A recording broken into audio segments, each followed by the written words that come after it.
When I started working on this first, it was in 2007, so quite a long time ago. And we spent years, literally, working intensely on the story development and the character development. What is it now?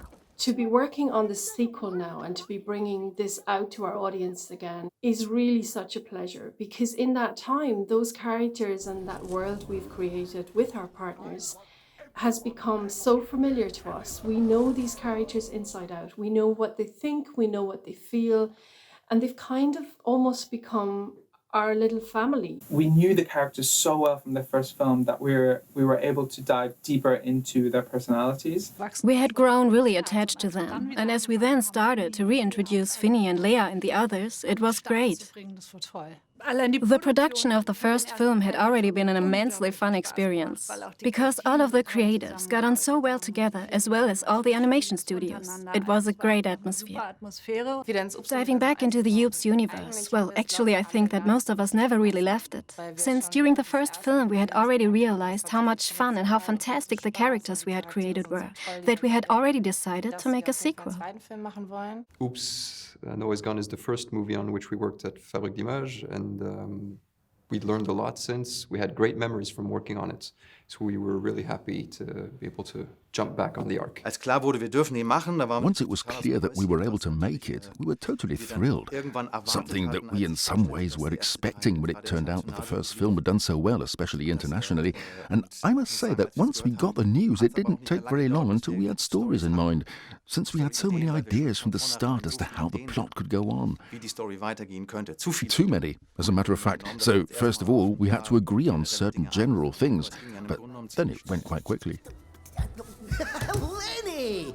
And how may I tickle your taste buds today? What's this one? Same as yesterday. Ugh. The story of Oops 2, Finny and Lea fall from the Ark again, the Ark is gone again, and worse is yet to come, a storm rolls in and they get separated. But luckily for Finny, he's found by other Nestrians, and he finds himself in the middle of a huge Nestrian colony. This colony. Seeing it through Finny's eyes, thinking him and his dad were the only Nestrians left in the world, and then suddenly being bathed in this world of where he belongs, but also where he feels foreign because it's so different and so unexpected. And Lea lands on an island, which is great, of course, since everyone is looking for land. And believe it or not, the island and the Nestrian colony are very close together. And now the adventure begins. So animation, you cannot do anything by yourself, especially if you're making a feature. It's just too big, and you really have to have a team that you can really count on. Keep coming. Keep coming. Loads of room. On this feature film, we had 3 animation studios that shared all of the workload. There's a big necessity of organization, of production. We have production managers who make sure that people know when things are happening and when and who needs to do what at what point. You've got your big Gantt charts of schedules of when you have to deliver certain aspects of the films. It's a big team, it's a big family. An animated scene is created in many steps. We begin with a script where the action is written down. We then go through the whole thing with the storyboarders who put these into scenes by creating sketches that we edit together and add dialogue, until we essentially end up with something like a comic film. And this comic film we then hand over to the animators, who then start to add movement to the characters.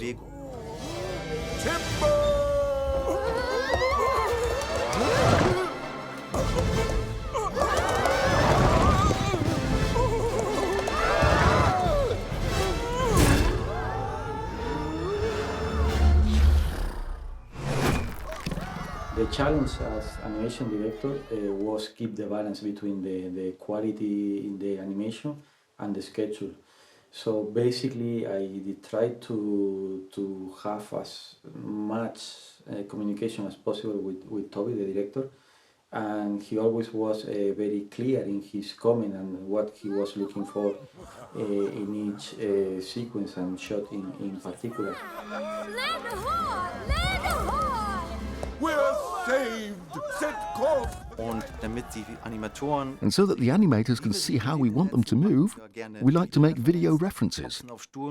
Jumping on chairs, slipping into the role of the characters so as to demonstrate what we want. Oh, phew. Thanks. Wait, what are you guys doing here? Then we go off into the sound studio where we can start hearing things, steps, explosions, and finally music is layered on top.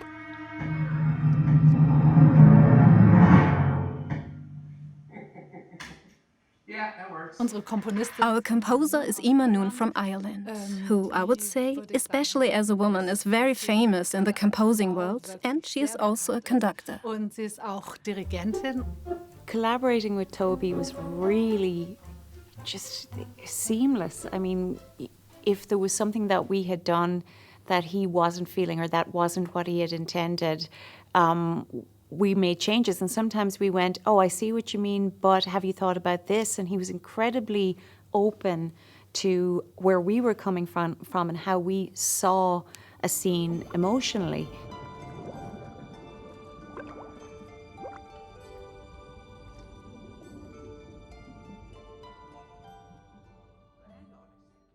And how we saw it in terms of what the music could bring to it.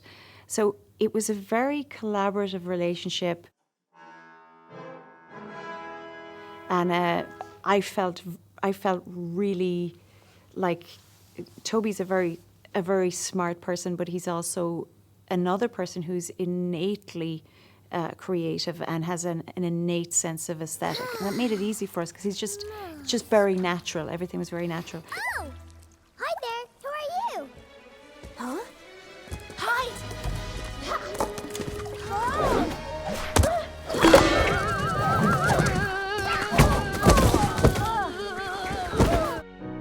How long have I journeyed on just to hear your voice on the wind? When I was approached by Emer and Craig to sing the song, I was just immediately drawn to the melody and also the lyrics. I thought that they were just so universal and that I myself could relate to them. And if I can relate to them, then I think a lot more people and a lot of people all over the world could relate to them during these times. When all around us has come undone, our dreams on hold. One of the most important things in a song is the lyrics.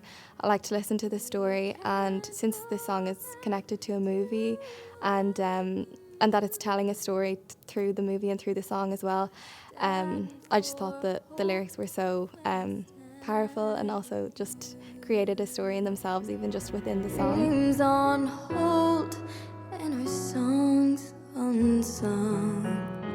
We can't go back to what we knew, but I stand for hope when I stand with you. There is a saying, in film, the sound is 51%. That is, of course, not completely true, but what they're trying to say is that sound is just so unbelievably important. Just as you eat with your eyes, your ears watch things as well. Things that sound big feel bigger as well.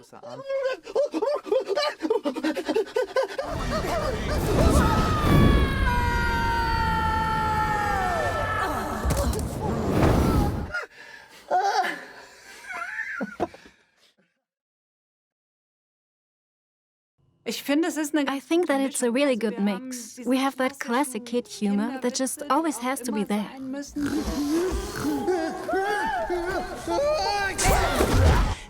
while also having another layer of humor that runs discreetly in the background. Sometimes it may only be an image.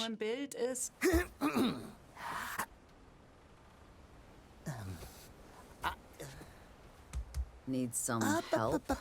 Wenn Dave versucht, die Kinder zu When bestrafen. Dave tries to punish the kids, he can't do it because it's just not working. I'm sure that many parents will be sitting in the cinema watching the scene, looking at each other and saying to themselves, that's exactly how it is. We need to have a strong word, but it just doesn't work. And that just comes across really well. To me, as an adult, it's a fantastic level of humour in the film. But I must admit, the whole slapstick deal, the pie in the face, it absolutely works with me. I love it every time. We always really enjoy setting our characters up for a fall. So happy to see you. Yeah! Not again. The message behind Oops 2 fits really well into a lot of situations. I think in short, it would be that we can only succeed together. Okay, that's that one.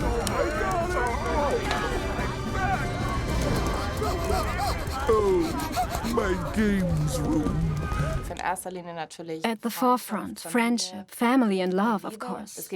Also definitely about fears and prejudices, since the Nestrians had been hunted for their whole lives. They suddenly need to learn how to trust the animal world, to be able to help them to survive. Nestrians. Wild animals. Wild animals! And it's okay if you feel a bit different, or if you feel something else is different from you, that's not to be feared. That we're all different, that we're all the same somehow. We're all made up of those differences and samenesses. And I'd love if it created a sense of community among people after watching this movie. I hope that during these difficult times that we all have been having, that watching this film just brings joy. Jump on! Yeah! What we're making is real and it really impacts on people.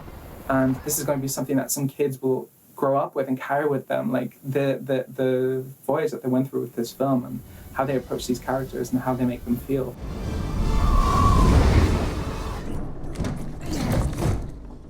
Hold on. Where is everyone? I want everyone back in their These characters have problems and traits that will be pretty familiar to us, that are also quite topical if you start reading between the lines. But of course, with all sorts of absurdities, adventures, explosions, happy endings. No, better not give too much away now. I must prepare for the celebrations. Don't miss it.